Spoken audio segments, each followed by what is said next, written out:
This is the story of Bedstemor's house, located in Elkhorn, Iowa.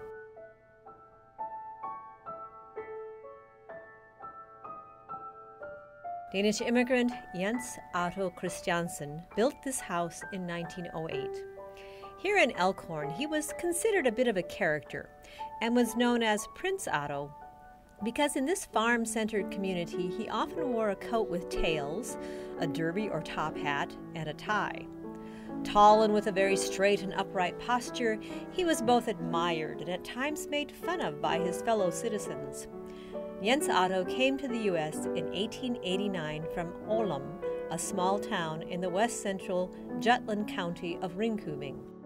He was born near here on Christmas Eve of 1863, one of 9 children of a smallholder farmer. After his confirmation at age 14, he was trained and worked as a blacksmith. Later in life, Jens Otto described his childhood in Denmark as being quite uneventful. Little did he know that his life was about to become a bit more exciting. At the age of 25, like so many young Danes in the late 19th century, Jens Otto decided to try his luck in America. Following the death of his father, he said goodbye to his home, family, and familiar surroundings. In March of 1889, he and a schoolmate, Thomas Nielsen Jersild, booked passage for America on the USS Denmark, bound for Minnesota. They departed from Copenhagen, but the journey to America didn't turn out quite as they anticipated. The Denmark's propeller shaft broke, and after limping along for a few days, the ship sank in the North Atlantic Ocean. Fortunately, everyone on board was saved and transferred to a nearby ship. But the passengers lost all their belongings. Jens Otto later recalled that even the suit he was wearing got wet during the rescue.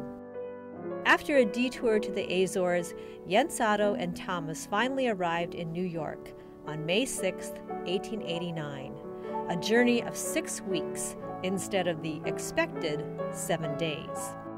They spent the first 2 years in this country together, going to Alden, Minnesota, and Neenah, Wisconsin, where they probably stayed with Thomas's older brother, the Reverend Jens Nielsen Jersild.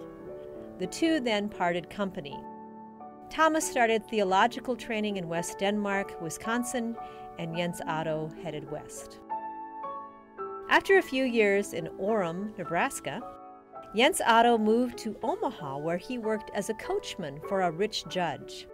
However, he tired of the late nights, driving the young people of the house to and from parties, and moved north to Blair for a time. Around 1898, Jens Otto came here to Elkhorn. For 4 winters, he attended Elkhorn College and spent the summers working as a carpenter or farm laborer. He saved his money and soon was able to purchase property. Between 1905 and 1915, he bought several lots in the center of town. He built 2 houses next to each other on College Street, and then a general store on Main Street, the 10-cent store, which he opened in 1915. People remembered Jens Otto as being very generous, maybe even too generous to run a completely successful business. For example, when children bought candy from him, he would often fill their bags with more than they could hold. And long afterwards, children remember his words of caution when entering the store. You can look, but you can't touch. Even though Jens Otto had done very well for himself, he lost most of his savings when the local bank closed in 1931. He operated the 10-cent store for 18 years. In 1933, he decided to retire.